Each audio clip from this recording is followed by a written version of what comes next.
Section 4.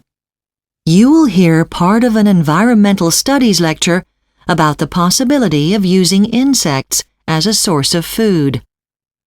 First, you have some time to look at questions 31 to 40 on page 8.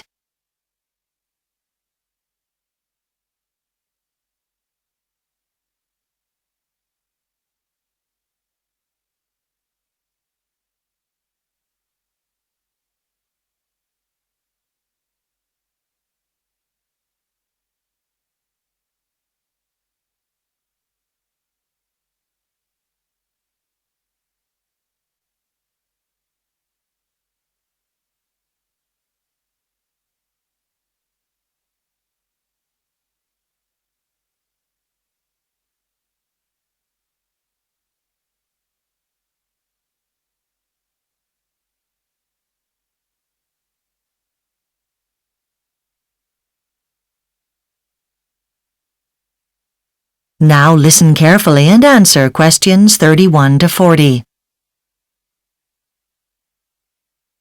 Good morning. Over the last few weeks, we've been talking about the challenges of producing food for the global population.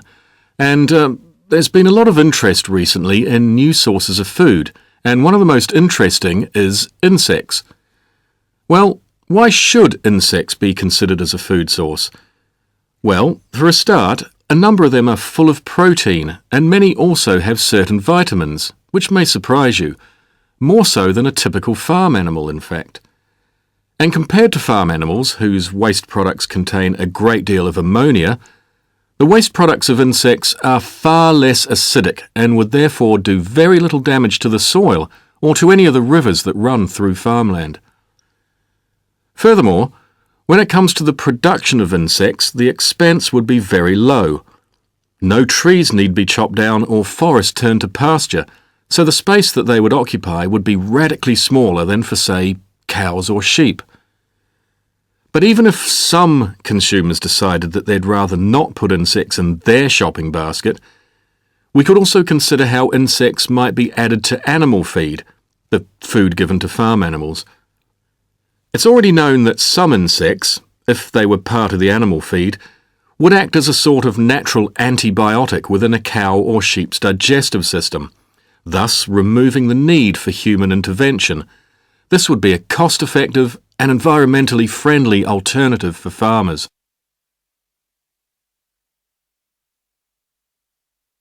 However, if consumers do decide that insects are a potential superfood, a way of feeding the world, then the next question is, where do we source them from?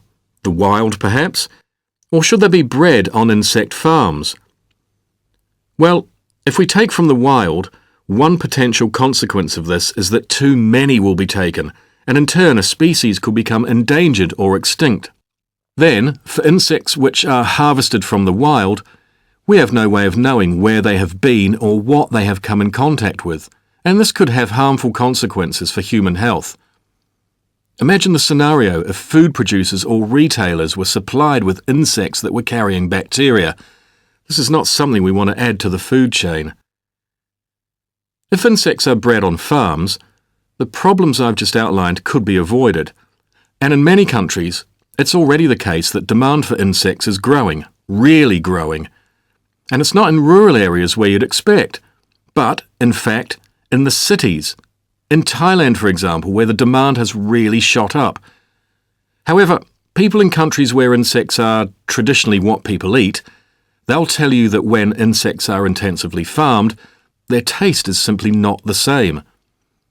Ironically, this is the same accusation that people have when it comes to the way that cows and sheep are raised. Insect farmers also face a series of challenges, and researchers are keen to assist. First of all, when it comes to breeding, different insects have different requirements. For a start, it's essential to maintain a suitable temperature for many species to reproduce. If this isn't right, nothing's going to happen. Another problem is something that often happens when any species is bred in a confined space. And so far, researchers and farmers have not come up with any clear or long-term effective solution to it.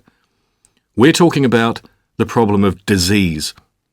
You don't want a whole colony wiped out in one go, There's also the question of where insects need to be kept.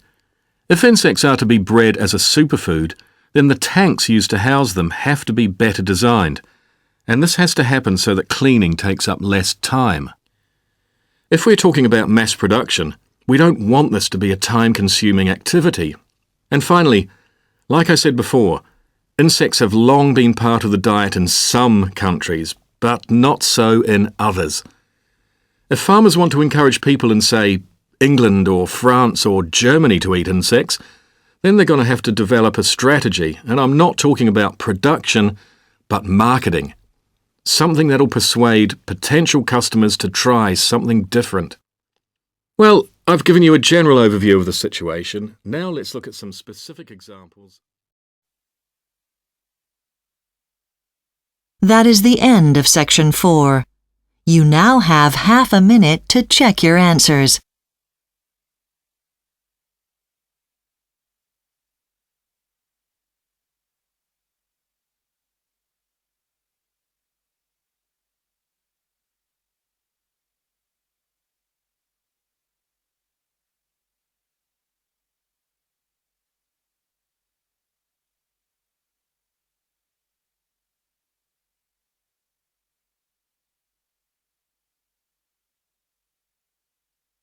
That is the end of the listening test. You now have 10 minutes to transfer your answers to the listening answer sheet.